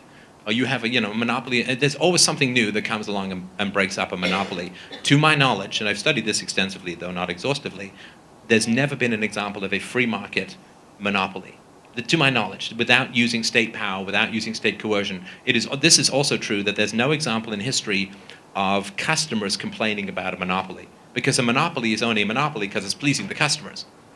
The only people who bring complaints about a monopoly, who drive the regulatory process, the Sherman Antitrust Act and all the regulations that are supposed to break up monopolies, anyone guess who complains about a monopoly? It's the other companies who can't compete. It's never the customers. The customers never phone up the government. They never write to the government and say, I don't like this company. Well, I did this. But you can't drive policy. Right? I mean, there are some people who write. And what the companies you're talking about, did they have state control, power, protection? For the company, airline companies and things like this. Do they not have state contraction or control? Yeah. They are totally State, quasi-fascistic corporate, right? Yeah, but I mean, historically, it's not a letter-writing campaign from the public in the free market that creates these antitrust. It's the other companies. Adam Smith said he's right. Businessmen never get together for more than 5 minutes without hatching a conspiracy against the public, and that's very true. But it's very hard to get that conspiracy into effect unless you can control the government, which is what companies first want to do. I mean, if you create the government to protect you from the rich aren't stupid. What's the first thing they do? Let's get control of the government, and that way we can completely eliminate alternate solutions. So, I mean, it's tempting. I mean, I get it. I mean, it's really tempting to say, that old saying, when all you have is a hammer, everything looks like a nail. We've got a problem in society. We've got this big government, so let's have the government solve it. We've got a problem with, I mean, nobody ever talks about how, I think it was Rockefeller who had Standard Oil, right? Nobody ever talks about how Rockefeller saved the whales. Anybody know that? It's interesting. You never hear about this. It's counted, but before he made the price of kerosene come down like 90%. He was an incredibly efficient capitalist in a good way. And before, did anyone know what they used before kerosene? Whale oil. I mean, the whales were almost done. Capitalism saves the whales. I mean, it's a funny thing. You don't hear about this. And then, of course, government takes over giving licenses to hunt whales, and the whales are almost gone. And in Brazil, the antitrust proceedings, the government runs questionnaires to the suppliers, the company clients, and the competitors. So that's how it works. Yeah, and the competitors always want the government to break up. Yeah, because they can't compete, and so they want to break up the monopoly. Or do you remember Microsoft got into all this trouble with antitrust regulations. This was because they were bundling Internet Explorer for free with the operating system. But this is because a lot of people who were very rich and powerful lost a lot of money on Netscape stock, and they got really angry. So they used this to punish it. IBM went through the same thing. 15 years of antitrust laws being slammed against them. They lost all their innovation. So anyway, I mean, it's very tempting to think that we can solve the problem of a concentration of power by creating the most powerful concentration of power and then having it set the rules. Like you have a referee or an umpire or something. But it doesn't work because the rich take it over. It's all politically motivated, and why do they cut spending for the poor guy on welfare? Because he's not giving them $1 million for their campaign. The poor in a status welfare system, the poor do very badly because their power is all diversified and diffused, but the power of the rich and the corporations is very concentrated in that system. But maybe we have another problem too. Maybe free markets is an impossible idea. Because, look, for example, I never saw a free market. Well, there's no such thing as an impossible idea. You've never seen a free market? Well, I think we have one here tonight. A free market simply means no coercion, and nobody's here by coercion, as far as I understand it. I don't see any chains from the videographers. Yeah, but this is not a market. This is a market. I'm not selling. Time is money. No, I'm not here to sell. I mean, but no, time is money, right? I mean, you guys could have been doing anything else with your night. Maybe you're thinking that would have been a better idea. Okay. I don't know, but this is a voluntary association. Now, we're not actually exchanging money here. We're exchanging time and ideas. It's a very bizarre way to use the idea. It means every non-coercive situation is a free market. I don't think what I'm so. saying is For there's example, no fundamental. marriage. It's not a free market. But there's no fundamental distinction between this. If we were exchanging money or ideas or time, it is still an exchange of something. It's very strange for me. I know. But what I'm saying is that. So let's say that I sold everyone a book here. How is that fundamental? Still no coercion. There's no fundamental difference between exchange of ideas and money and bodily fluids, whatever. I mean, it's still just, there's still no gun in the room, there's still no force in the room, nobody's passing laws, nobody's sending people to jail, nobody's threatening. So I would say that this is a free market of ideas. The fact that we don't exchange money doesn't matter. But not every situation without coercion is a potential free market situation. For example, let's say, I married with my wife and in an absolutely non-coercive situation, but this is not a potential free market. Did she not choose you from a bunch of other people? Did you not choose her from a bunch of other people? What, you were nuns or priests and nobody? But this is not. But look. But there's a market in dating. Is that not fair? When we advertise with makeup and beards. This is very funny because I remember this Kantian idea, for example, concerning marriage, where Kant, for example, said, well, the marriage is a contract. The contract when I have the right to use the sexual organs of the other. I think your wedding vows were not very romantic. Okay. Yeah. I had the sole right of exclusive use over. I was married. Yeah. This is the question. Yeah. But I remember, for example, the Hegelian criticism, when Hegel said, "Look, we cannot think that a marriage is a contract because if it is the case, I can call the police and say, well, my wife does not want to make sex with me. I have rights. But why can't thought that a marriage is a contract? Because well, first of all, you can dissolve a union, you can dissolve a marriage for no sex. Yeah. Right? I mean, and that's very expensive. I mean, it's costly to do because the government runs it. Sure. It's costly to do. It has, very negative repercussions to everyone. I'm not saying that because... So my only question is maybe we cannot use the idea that every potential intersubjective relations is a kind of free market one. No, and I'm not saying this is exactly the same as a stock exchange. I mean, I agree with you. I was using an analogy. You say, I've never seen a free market, and I was defining, we started originally with society, with social, and I was saying that which is not coerced is social. So here we have a voluntary association. Yes. Right now, it doesn't happen to be a voluntary association with money, although money is involved. I mean, if I had, some people subsidized me coming down here and all that, and I'm giving up other opportunities, as are you, to go and work as a fry cook at McDonald's and make however much they make or whatever, right? So there is money that's involved. Even if we just look at the deferment of income we have by being here and talking with each other, there is an economic aspect to almost everything, which doesn't mean that everything is just cold and calculated and money-based, but what I'm talking about is that this is a voluntary association. And that is where it has value. If people were forced to be here, it would be no fun to talk to them, right? If you were with a ball and chain, well, then I would obviously have a very compelling example of what I'm talking about. But it has value because it's voluntary, and I think that this is an example of a society that is voluntary, that is, I think, quality is good. Yeah, but my question is, I never saw this voluntary association in market situations. For me, it's a kind of abstraction. It's a really abstraction. Sorry, do you mean you've never seen it in its... Sorry? I would say pure, when you say something in its pure form, it sounds like it's unattainable, so I don't exactly know how to say it. But what you mean is you've never seen people exchange value economically in a free situation. Never. Yeah, Never. I would agree with you. I would agree with you. And In the same way that when agriculture was run by slavery, you would never have eaten a piece of fruit that wasn't affected by slavery, for sure. But that doesn't mean we can't have that. It just means it's not here now. I agree with you. I can't think, because, it's crazy. I just read the statistic. Depending on how you measure it, between 1/3 and half of the world's economy is outside the state. Is a black market, is a gray market, is money under the table, and so on, right? This is crazy. How horrible to live without any recourse to the rule of law. This is wretched for workers, for everyone. It still functions, but that's not a free market because it has to be on the run from the government all the time. So you can't have open contracts, you can't have any of that. You can't have enforcement. this is very funny because it's something like, for example, I have some communist friends, and they said something to me. I think comrades comrades. is the word that you have to use there.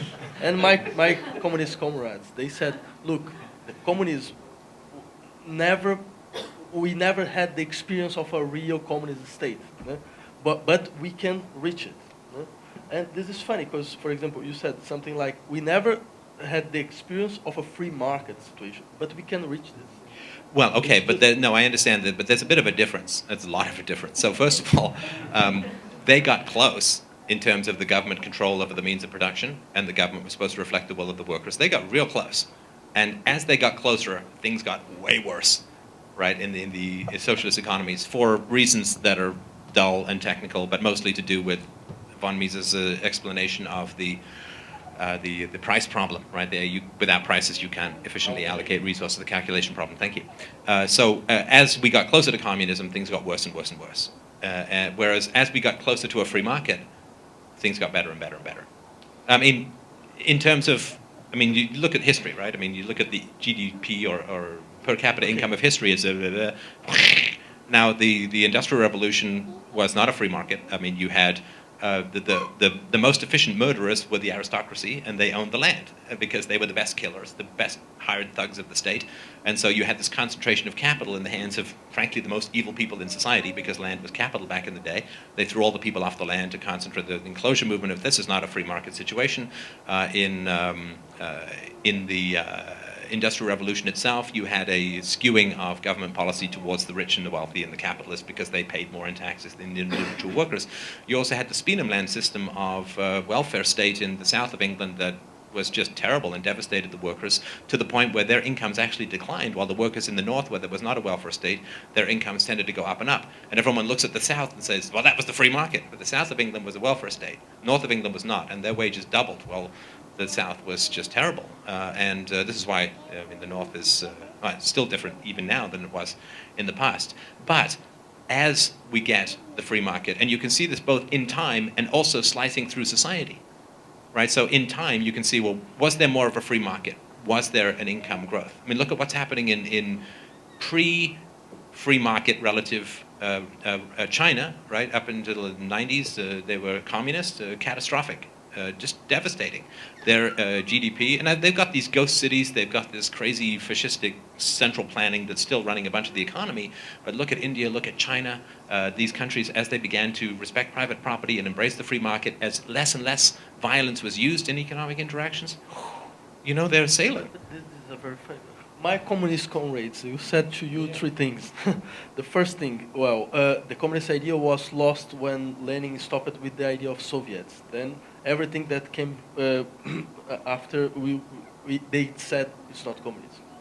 The second question is, when you said, when we are near from free market, the things go better. What I can think? Well, for example, Reagan, Thatcher, and so on. Yes, but they did not cut regulations. They did not cut spending. Yeah. They only cut taxes, which benefits the rich. We talked about that. Give me an example. What are you thinking about it? Feudalism to industrialization.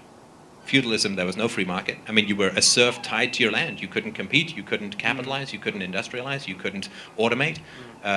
Catastrophic.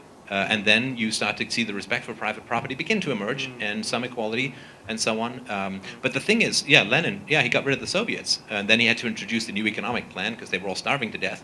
But you cannot have a system where one bald guy changes his mind and it all falls apart. That's not a good system. I rely on the integrity of one guy, and if that guy changes his mind, the whole system is toast. I don't want that. That cannot work. It cannot ever be reliant on the whims of one guy or 10 guys or 100 guys or 1,000 guys. It has to be the individual choices of everyone. That is the only way to I'm balance not power. defending here the No, Soviet this is Union, what I would say just to the comrades. The third point, when you use, for example, examples like India and China, you could say, look, but it's not a question of, well, China became a free market society and then the things go better. We can say a very different thing. For example, we can say it's a hybrid society. It's a state capitalism, and this state capitalism is going better. Yeah, the capitalist part is going better. The state part is not. Yeah. But the capitalist part is going better. Yeah. Look, I mean, if you have some giant tumor and somebody gives you a medicine and the medicine starts going into your body, well, you're not better right away. I mean, you're just starting to get better. And so, I mean, the state is the tumor and the free market is the cure. And so if you start to, there's still tumor. Well, yeah, there's still tumor, but it's, it's better. And so, that would be my argument. We can say the opposite thing. Huh? Exactly the opposite. Go ahead. Well, say it backwards, though. Well, the free market is disease, and the state structure is the cure. No. China was not a capitalist country, and then the state arrived and then got better. The opposite. No, but look, because China if you look is at a hybrid GDP society. growth, if you look at GDP and wealth, look, wealth is not the only measure. I understand that, but it's an important one. It's necessary, but not sufficient for freedom and happiness. And to your point about poverty, I completely agree. But I mean, the statistics are very clear. I mean, when they liberalize the economy, which simply means stop using guns as much. It's not the end of guns, because they're not a free society, of course, right? Neither are we, neither are you, neither anyone, right? Neither is Somalia. But it is less guns means more increase in wealth. Look, I don't want to make here the defense of China or the Soviet Union. It's not of course, my position. But using your argument, for example, in the 50s, the country that grew up in the most strong way was Soviet Union. The country that grew up. That grew economically? Yeah. It was Soviet Union. But if you trust Soviet statistics. But you have the numbers. Sorry? Yeah, okay, but it's very complicated to discuss. If you say no, the numbers were just a farce, just untrue. No, okay, well, okay. I mean, we can. I don't know if it's going to be at all interesting. We'll just touch on it very briefly. But okay, so Russia in the 50s, industrial espionage was unbelievable. I mean, the amount of money, the amount of intellectual capital that they stole, and of course the West was still subsidizing quite heavily. I remember grain shipments going from Canada over to the USSR quite a bit. So they were stealing a huge amount of stuff. They were being given a huge amount of stuff, and of course they were slaughtering, as you know, millions of their own population. So stealing, charity, murder. I just can't see that being the basis of a society that we can say, well, look, they were growing. Well, my belly grows when I have gas. That doesn't mean that I'm, I'm doing well. Just one part of the history. Sorry, let me just shift a little here. Sorry, just kidding. But even if they were growing, the growth is not the ethics. I'm not a consequentialist. I'm not like, well, if we get the growth, then it's good, right? When you free slaves, the economy goes down because everything's got to reallocate, right? And the farmers aren't happy because now they got to pay for what they got for room and board before. So when you free the slaves, the economy gets worse. And when you encourage women to be equal in relationships and not put up with abuse, you get a lot of divorce, and that's hard, right? I have a little bit afraid of this kind of argument because, for example, we have this example in Chile. I was born in Chile. Yeah. And I always listen this idea, but when Pinochet came, the economy grew up. Oh yeah, no, yeah, that's. But what is this? What is this? This means the economy can grow up, but this is not the case. The case is, well, we have no freedom. Well, I can use this for Castro too. Well, when Castro came, well, the education grew up, well, the health grew up. Okay, but and the question of freedom. Yes, and to me it just simply comes down to the ethics of the situation. I believe that a virtuous life will make you happy, but not everyone who is happy as a result of virtue. Right? Some guy just wins the lottery, he's like dancing in the streets for a day or two. But that doesn't mean that he's lived a virtuous life. I believe that virtue leads, no, it's the old Socratic equation, reason equals virtue equals happiness. But that doesn't mean that everything that is rational is virtuous. It doesn't mean that everything that is virtuous is going to make you happy. Virtue can be very hard at times. It can make you unpopular. It can make you frightened. It can make people aggress against you, and so on. So, but in general, I think it's a good equation. Reason equals virtue equals happiness. In the same way, I think that freedom, peaceful cooperation, and so on, leads to wealth, leads to a good use of resources, leads to environmental responsibility for a variety of reasons. It leads to good things. But you can also get growth in a government or in a state society by borrowing and spending. They count that as growth. You know, in America, the GDP goes up if someone gets sick. I mean, that's insane. How can that be economically great because they have to spend money to get better? I mean, this is insane. And in Chile, they counted government roads to nowhere. And this is why China is building all these cities. You've seen these pictures? You should look at them on the internet. It's creepy. They have these cities built for like 1 million people. Only 10 more minutes. That's for this comment? Or... Oh, okay, then I'll shut up and then she finished. But they count all this crazy stuff as producing growth. This is not. You hire 500 government workers to dig a hole and fill it up again. This adds to your GDP. But this is insane. They build more prisons in the United States, and this is counted as getting wealthier. I mean, sure, this was true under Pinochet as well in Chile. The way that they measure these things, and they don't count debt. I'm getting wealthier because my Visa card is running up. Well, no, I'm actually getting poorer because I got to pay the debt plus I got to pay the principal plus the debt. So to me, it's how you measure these things. There has to be an index of economic progress that doesn't count prisons and cancer and roads to nowhere, and it includes things like debt. And I think with those rational measurements, we'd see things a little more clear. But I completely understand. I mean, I think it was Naomi Klein who wrote the Shock Doctrine. I mean, and what she was talking about in Chile under Pinochet, unholy, absolutely horrendous, and certainly not a reduction of violence in society. And that's really my goal. I think, yeah, good things come out of not pointing guns at people. I mean, you maybe have no Tarantino films, but good things come out of it. But you don't say that it's the good things that matter. I think it's just the after effect of not using violence to achieve things. Anyway, I'll let you. I've talked a lot, so I'll let you please. When will it end? Many times the results don't by themselves. And my question is simple.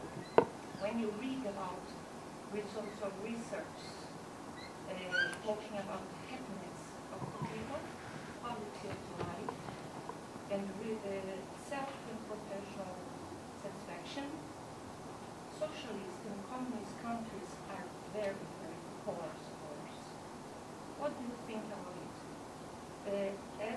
I see the highest the control of the state and the impositive rules, lowest level score about these items.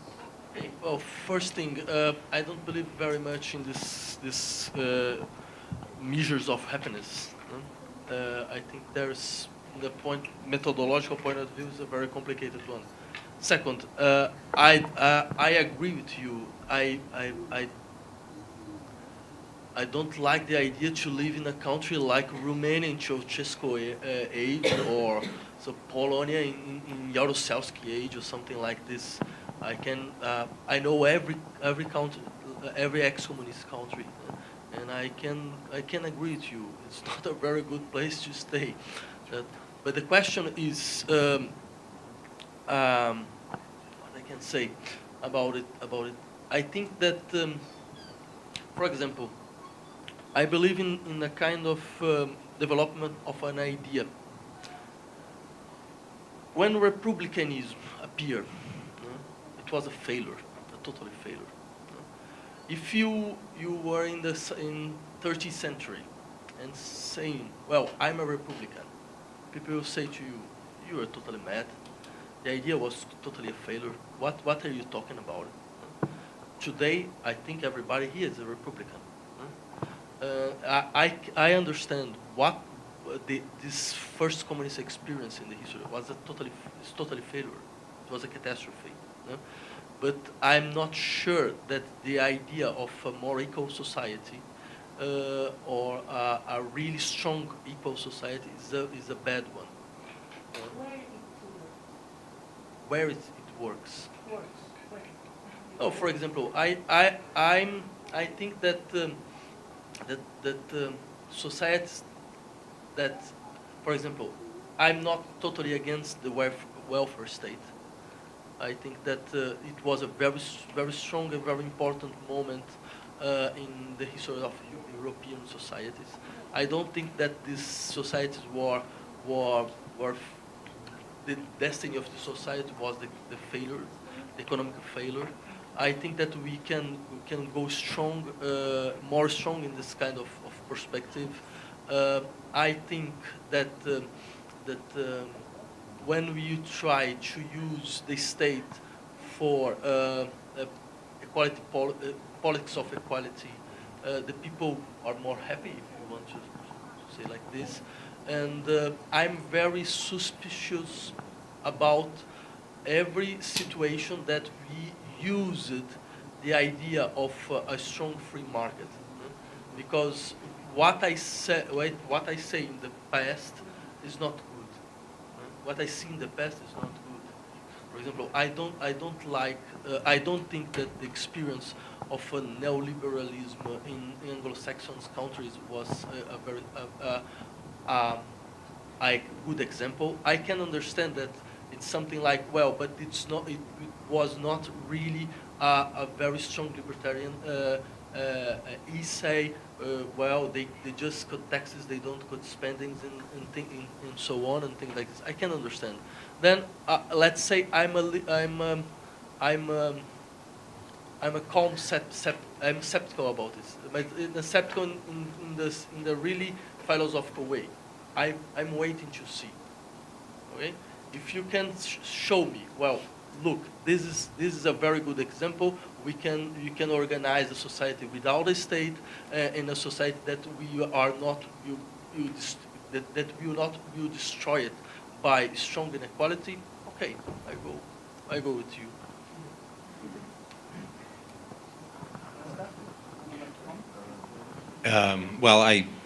You had another question? Please, go ahead. I want to ask you a question. I agree with you when you said that the system with minimum stage goes to a system with a huge stage. And I agree with you that about the aggressive nature of the state. But states appeared in the world after human beings, after human civilization. So how could you guarantee that a stateless society wouldn't evolve again to a society with the state? I can't, obviously. But I do think that when we make progress, it sticks. That's a terrible answer, I know. But think of, you don't see politicians now saying, let's bring back slavery. We don't see politicians saying, let's ban women from the workforce and put them back in front of the stove, right?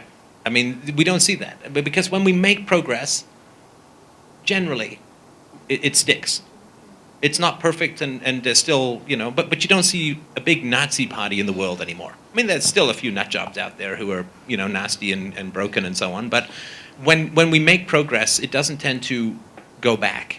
And there, of course, will be a huge number of organizations in a free society that would be strongly resistant to the idea of a state coming back, right? So there will be people who may provide some kind of collective defense. They don't want a government coming back. There will be people who adjudicate disputes, who provide insurance for breaking of contract, who deal with criminal issues and so on. They don't want a state coming back. And so you have a lot of organizations within society that would be strongly resistant to the idea of a state coming back. you would have all of the people who see the benefit of a state. You also would have a population used to freedom, used to not having an oligarchical hierarchy breathing down their neck with guns and lasers pointed at them all the time, and they would not be very easy to rule. Do you know what I mean? You mean the indoctrination of violence? Yeah, I mean, imagine trying to take Barack Obama and H. Rap Brown and these guys and putting them back in the cornfield with a ball and chain on their legs. It wouldn't work very well, you know? And I mean, there's another, I go into this, I've got lots of free books on my website at freedomainradio.com if you want. I think there's one called Practical Anarchy, which is the argument as to why you couldn't invade a country that had no government. I mean, just look at the difference in power between the United States military and Iraqi insurgents, and who won. Because you have a government agency trying to compete with a, quote, private agency. It's just incredible. I mean, Afghanistan has been trying to be ruled 20 times over the past 10 centuries, and they always lose because they are fighting for their homes and other people are fighting for government pay. And so there's lots of arguments as to why, and plus, you know, generally countries are taken over to take over a tax structure, and in the free society there's no tax structure to take over. It's a lot harder to domesticate wild animals than it is to transfer an animal from one zoo to another. So there's lots of arguments as to why, but I still think, let's say I have cancer and the doctor says, well, I can cure you for that cancer. And I say, well, what if it comes back? I don't know, do you still want me to cure you now? Of course you do, right? I'll take my chances with it coming back as if I get cured now. I think it will stick. Stefan, let's go to a final question, then the final conclusions. Final conclusions, that sounds like quite a high order. We solve everything permanently. Yeah. You said that Ron Paul is not the way. So politics might not be the way to get rid of the state. So what would be this way? What should we do?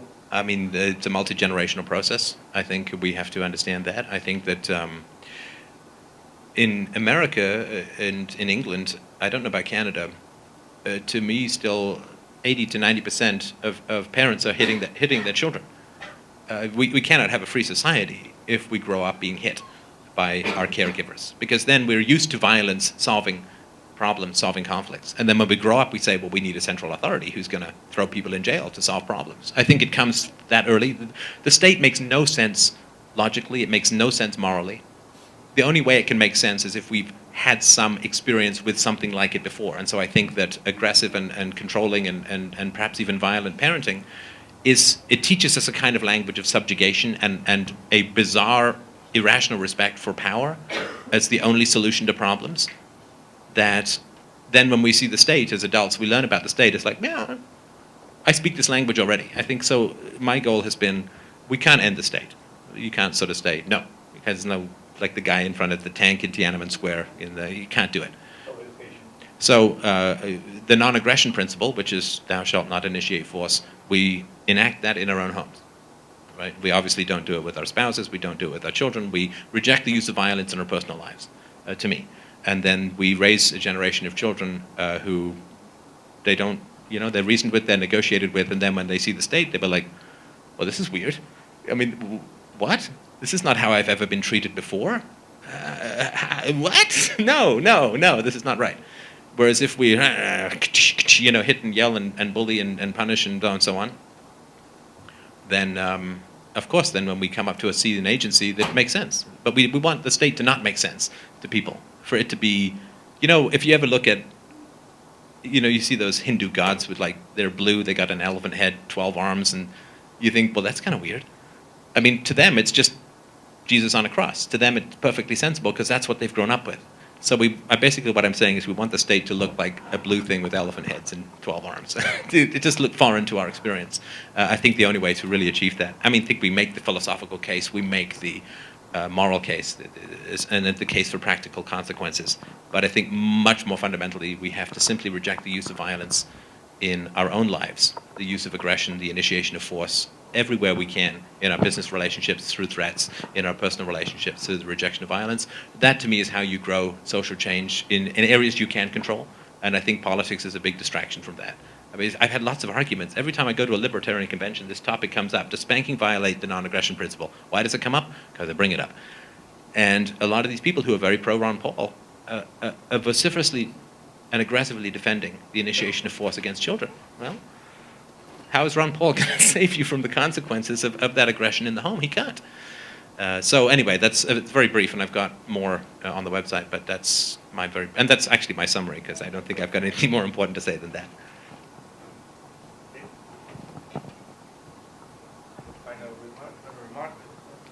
Okay, well, I think that I can explain my major point of disagreement. I like the idea of a society without coercion. I like the idea that we are fighting for it. But I think that the model of a free market is not a good model for a society without coercion. Why? Because free market is the idea that we can see each other as individuals that are fighting for his own interest or are expressing his own interest. And I'm very suspicious concerning the idea of individual. I think that the major moments of the philosophy of 20th century and the 20th century thought were put this question in the debate. The question is, let's say, we can suffer when we are not individual. We are not recognized as individual. But we can suffer too when we are just an individual. When we cannot, we lost the possibility to make a relationship with something that is in me, but that don't have the form of individual, don't have the structure of individuality. There is, in each subject, there is something that is not totally individualized, that's something that is not totally a person, but I think this is a very important thing. No? And I believe that we must try to fight for a kind of social bond that could recognize this, let's say, this non-individual structure in each subject. And I think that the model of the free market is not a good one, because we are not able to think. When we saw as a part of a free market, we saw each other as just individuals that fight for his own interest. I know that it can sound a little bit metaphorical, things like this. Well, I must to develop this idea, and unfortunately we don't have time. But I would like just to put this question at the end. And that's I had the first word, so it's only fair to have let you have the last one. Thank you very much. Thank you everyone so much. A real pleasure.